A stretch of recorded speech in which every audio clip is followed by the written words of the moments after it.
So dear हम question number 5 की जानिब आ गए हैं। क्वेश्चन नंबर 5 में वो कहता है एक्स और वाई की वैल्यू फाइंड करो। एक्स और वाई की वैल्यू फाइंड करो, जबकि हमें गिवन डेटा ये दिया गया है। गिवन डेटा है ये दो मैट्रिसेस हैं और इसके बराबर हैं।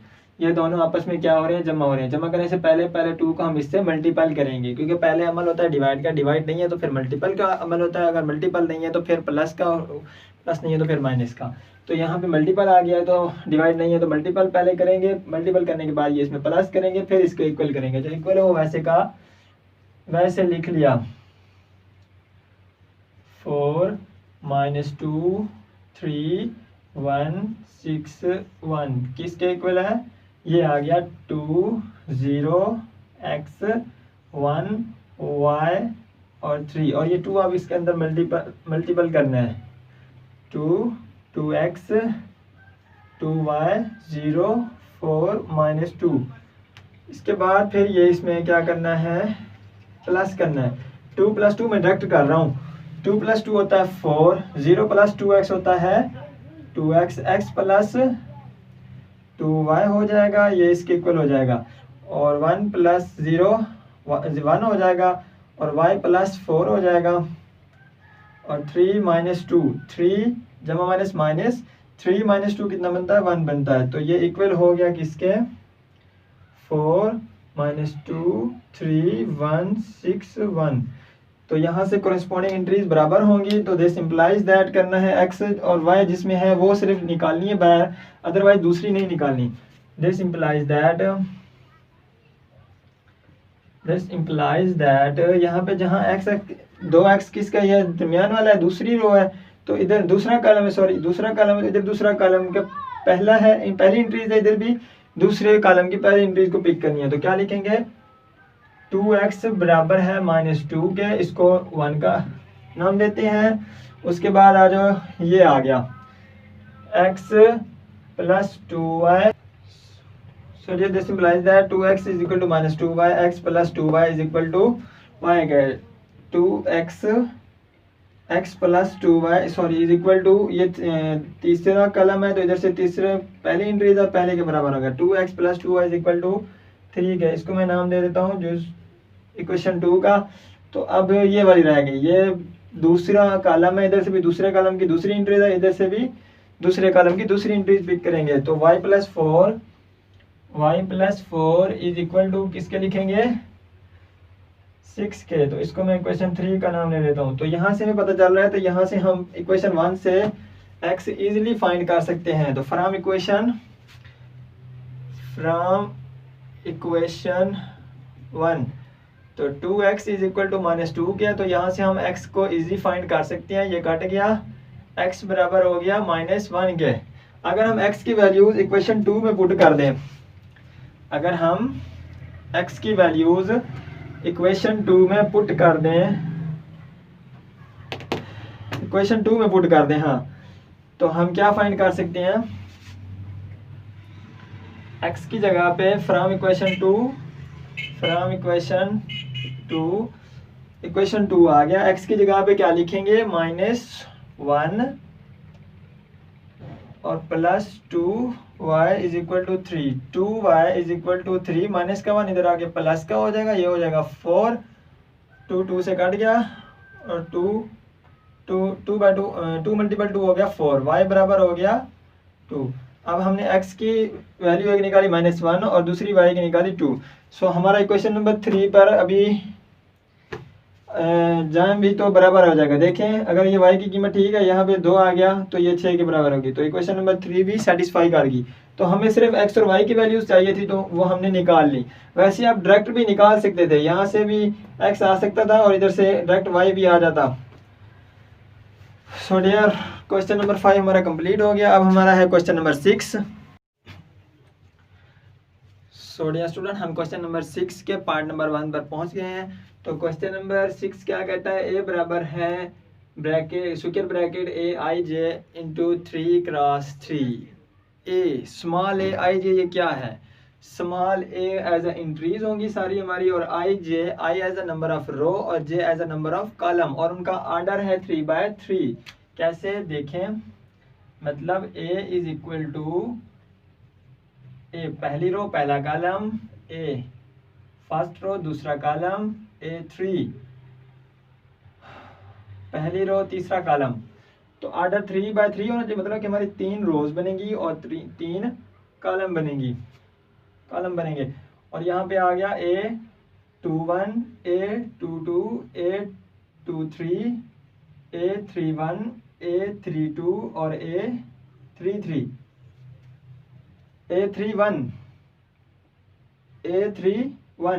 मतलब कि A पहला कॉलम और तीसरी रो, यहाँ पे A11 पहला कॉलम और पहली रो दूसरा कॉलम, पहली रो तीसरा कॉलम, दूसरी रो पहला कॉलम, दूसरी रो दूसरा कॉलम, दूसरी रो तीसरा कॉलम, तीसरी रो पहला कॉलम, तीसरी रो दूसरा कॉलम, तीसरी रो तीसरा कॉलम। सो ये हमने ए तो कर लिया तैयार, ए की रकम अब हमारे पास परफेक्ट तैयार हो गई है। अब हम यहाँ से लेते हैं लेफ्ट हैंड साइड लेनी है और राइट हैंड साइड हमने अपना आंसर देना है। तो यहाँ से मैंने लेफ्ट हैंड साइड ली तो वो आ गया लैम्डा इंटू म्यू ए। तो यहाँ से ब्रैकेट की जो अंदर है वो पहले चीज हमने तैयार करनी है, मतलब कि म्यू ए के साथ ज़रब हो रहा है। तो हम इसको ऐसे लिख सकते हैं, म्यू और ए को ज़रब दें, मतलब कि म्यू आ गया यहाँ पर और ये आ गई ए की इंट्रीज, ये आ गई ब्रैकेट्स और ये म्यू आ गया और यहाँ पे ए की entries A11, A12, A13, A21, A22, A23, A31, A32, A33। अब म्यू इन सब के साथ ज़रब होगा, जो भी अंदर इंट्रीज है इन सब के साथ मल्टीपल होगा। तो हमारे पास बेसिक आंसर क्या आ जाएगा, लैम्डा A11 लैम्डा ए को नहीं मल्टीपल करना, म्यू को मल्टीपल करना है, इस म्यू को इसके साथ अंदर मल्टीपल करना है। तो यहाँ आ जाएगा mu A11, mu 12, mu 13, mu 21, mu 22, mu 23, mu 31, mu 32, mu 33। तो ये हमारे पास, इसको जब हमने मल्टीपल किया तो ये आ गया। अब हमने लैम्डा को भी इसके साथ मल्टीपल करना है अंदर, तो स्पेस नहीं है, हम राइट साइड पे आ जाते हैं। तो जब हम लैम्डा को मल्टीपल करेंगे तो हमारे पास आ जाएगा lambda mu A11, lambda mu A12, lambda mu A13, lambda mu A21, lambda mu A22, lambda mu A23, lambda mu A31, lambda mu A32, lambda mu A33।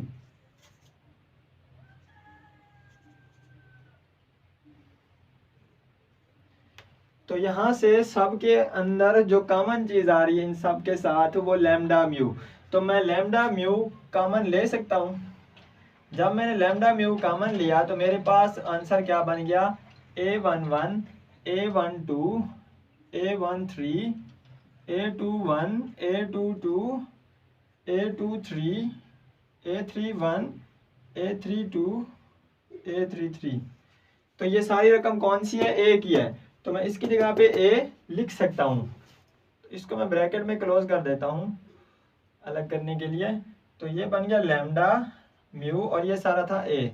तो देखो जब हमने लेफ्ट हैंड साइड दी और right hand side, हमारा answer ये आया। देखो left hand side और राइट हैंड साइड बराबर है, इधर से ये लेफ्ट हैंड साइड ये राइट हैंड साइड आ गई। तो यहाँ लिखना है हेंस प्रूव्ड, पास साबित हो गया कि लेफ्ट हैंड साइड बराबर है राइट हैंड साइड के। सो क्वेश्चन नंबर 6 हो गया। क्वेश्चन नंबर 7 जो है वो इसी के रिलेटेड है, उसमें भी लैम्डा और म्यू का जिक्र है। तो क्वेश्चन नंबर 7 इसी के रिलेटेड है। तो हम अभी करते हैं question number 8। So dear student, हम क्वेश्चन नंबर 8 पर पहुंच गए हैं। क्वेश्चन नंबर 8 में कहता है कि ए हमें गिवन है, जबकि ए स्क्वायर बराबर है नल मैट्रिक्स के, जिसकी एंट्री 0 हो उसे नल मैट्रिक्स कहते हैं। तो ये बराबर है, इसमें से हमने ए और बी फाइंड करना है। तो हमने आना ए स्क्वायर पे। हम जानते हैं कि हमें ए तो मालूम है, ए स्क्वायर कैसे मालूम करेंगे, जब ए और ए दो मरतबा ज़रब होंगे तो ए स्क्वायर आएगा। तो हमने सबसे पहले ये तैयार करना है, ए स्क्वायर तैयार करना है 1 2 ए बी। उसको ज़रब किसके साथ देनी है, उसी ए के साथ फाइंड करना है, क्योंकि हम ए स्क्वायर फाइंड कर रहे हैं ना। तो इसको मल्टीप्लाई किया 1 को 1 के साथ, 1 आ गया प्लस 2a, 1 2 आ गया और प्लस 2b, ये आ गया a प्लस a b, और ये आ गया 2a plus b square.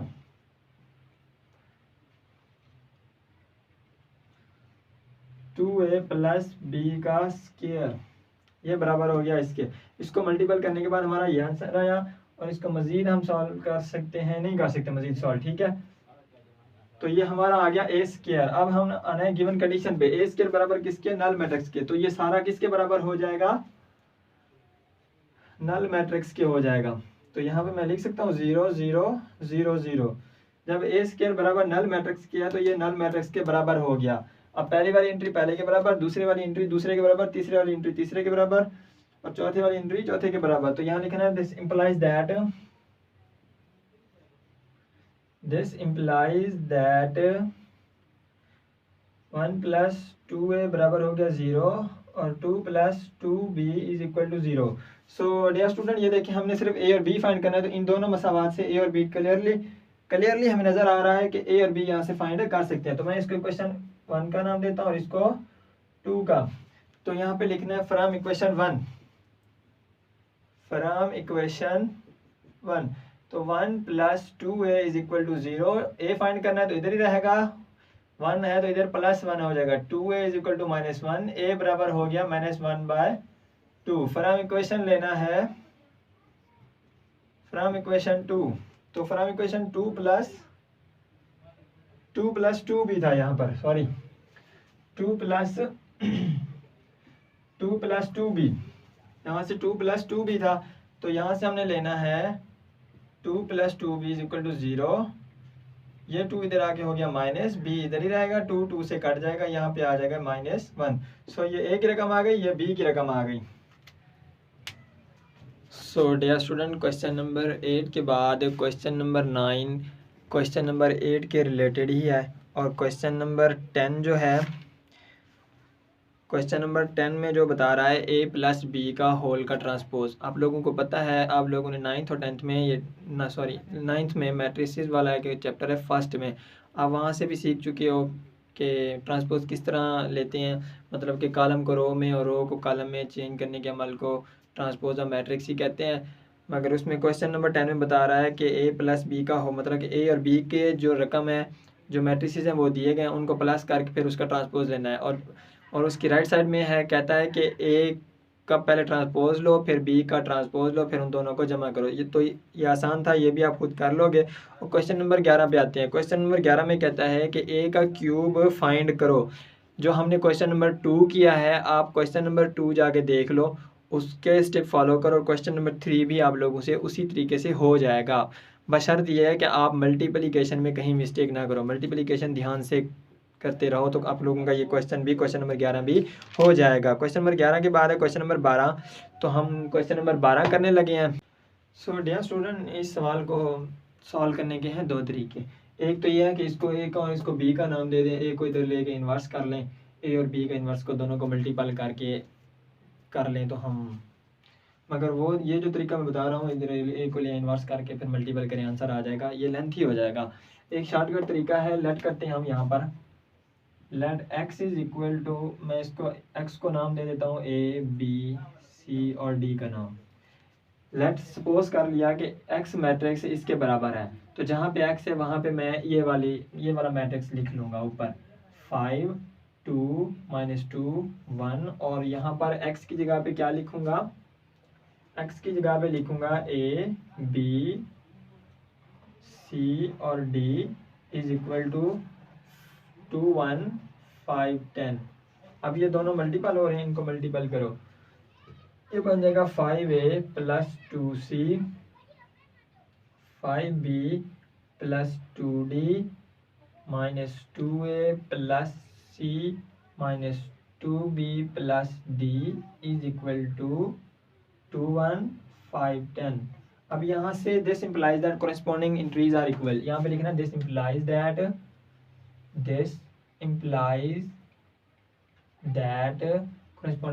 Corresponding entries are equal. मैं लिख लेता हूँ यहाँ पर 5a plus 2c is equal to 2k, ये वाली बराबर होगी 2k, और 5b इसको मैं नाम दे देता हूँ इक्वेशन 1 का, और 5b plus 2d is equal to 1, इसको मैं नाम दे देता हूँ 2 का।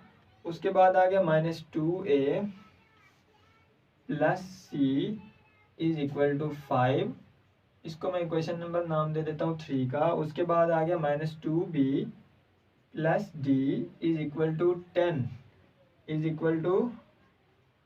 10 के, इसको मैं नाम दे देता हूँ इक्वेशन 5 का। यहाँ से हम a b और c इजली फाइंड कर सकते हैं। देखो ये दोनों आपस रिलेटेड है, यहाँ पे भी AC है, यहाँ पे भी AC है, और ये दोनों आपस में बराबर है। यहाँ पे BD है, यहाँ पे भी BD है। अब देखो आपने छोटी क्लासेस में पढ़ा है कि किसी एक को उसके बराबर करके फिर सब्ट्रैक्ट करके आंसर निकाल सकते हो। तो देखो इसको और इसको देखो, यहाँ पे 2C है, अगर यहाँ पे 2C आ जाए तो इसमें सब्ट्रैक्ट कर दें तो C चला जाएगा, हमें A की कीमत इजीली हम फाइंड कर सकते हैं। फिर वो उसमें फाइंड करेंगे तो वहाँ से हमें C की कीमत भी फाइंड हो जाएगी। यहाँ पे मैं लिखता हूँ multiple equation 3 by 2 and subtract from equation 1। मतलब कि पहले मैंने ऊपर वाली लिख ली 5a plus 2c is equal to 2, और इक्वेशन 3 को मैंने किसके साथ रख देनी है, 2 के साथ। इसको 2 के साथ रख दो, माइनस 4a प्लस 2c और 5 2 10, और सब्ट्रैक्ट करना है। मतलब कि यहाँ प्लस है माइनस है तो प्लस, प्लस है तो माइनस, प्लस है तो माइनस, तो ये कट गया, कितना बन गया, यहाँ से आ गया a और यहाँ से बन गया माइनस 8। अब a की कीमत आ गई माइनस 8, और ये कहाँ करना है, पुट इन 1 में, इक्वेशन 1 में पुट करो। जहाँ a है वहाँ क्या लिखेंगे 5, जहाँ a है वहाँ लिखेंगे माइनस का 8 plus 2c is equal to 2k। तो ये बन गया माइनस 8 5 40 माइनस का 40 प्लस का 2c is equal to 2 minus का 40, इधर आके क्या हो जाएगा प्लस का, ये बन गया 42 और ये 2c 21 और ये बन गया 21। तो हमारे पास c की वैल्यू भी आ गई और हमारे पास a की वैल्यू भी आ गई। और इसी तरीके से आप c और d की वैल्यू भी फाइंड कर सकते हो।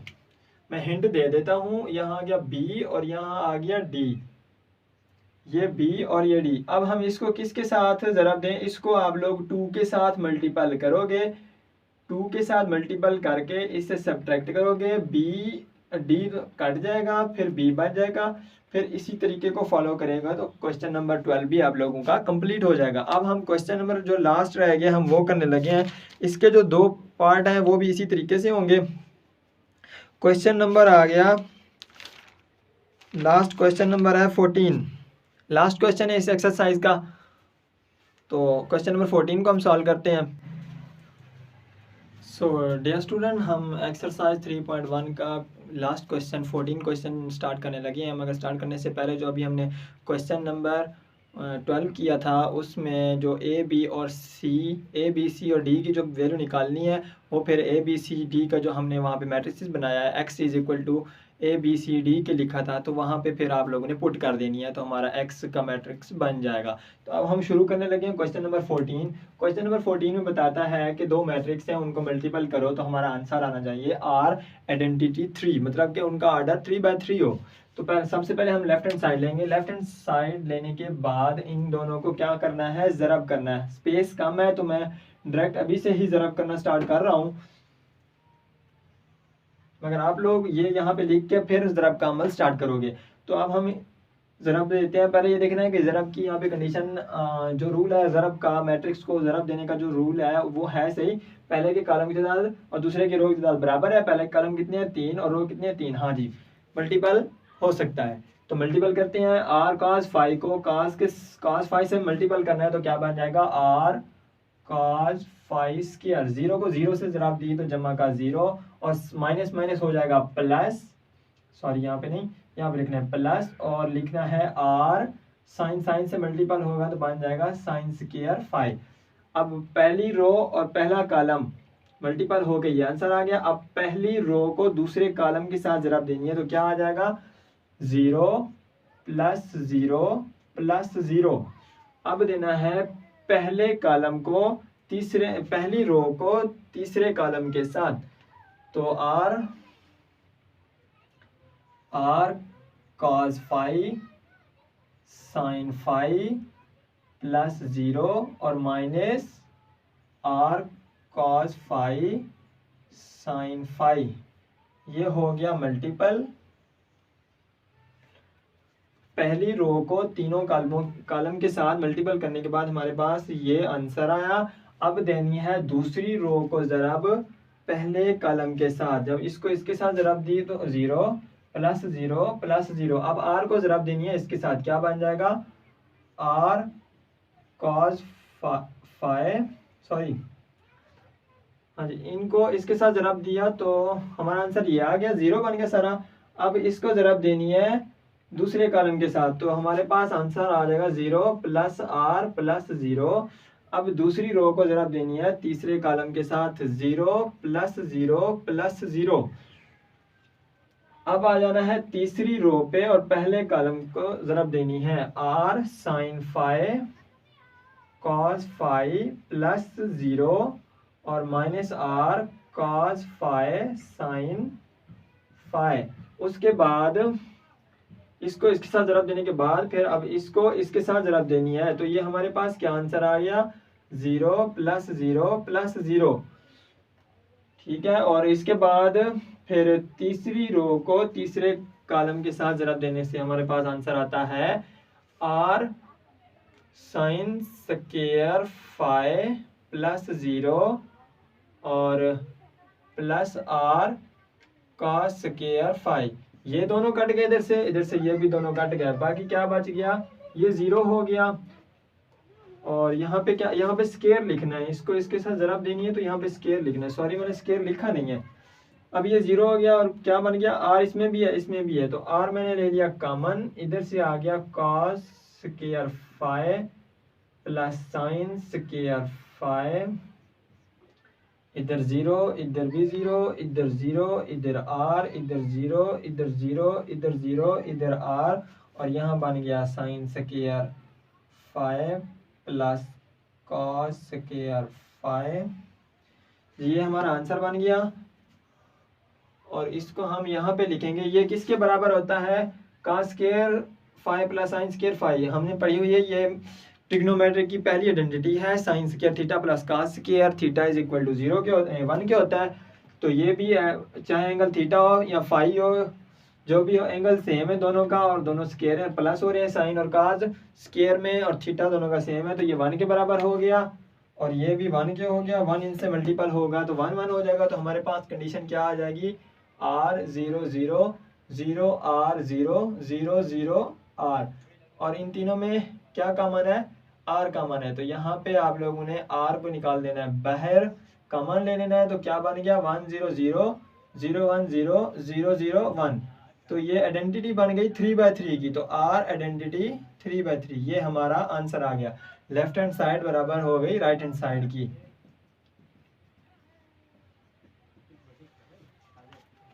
सो डियर स्टूडेंट, हमारा एक्सरसाइज हमारी 3.1 एंड हो चुकी है। इंशाल्लाह नेक्स्ट वीडियो में हम एक्सरसाइज 3.2 स्टार्ट करेंगे। तो जाते जाते मेरी आप लोगों से ये रिक्वेस्ट है कि मेरे चैनल पे अगर आप न्यू आए हुए थे तो मेरे चैनल को लाइक भी कर दें, सब्सक्राइब भी कर दें और दोस्तों के साथ शेयर भी करें। इंशाल्लाह मिलती है नेक्स्ट वीडियो में, तब तक के लिए अल्लाह हाफिज़।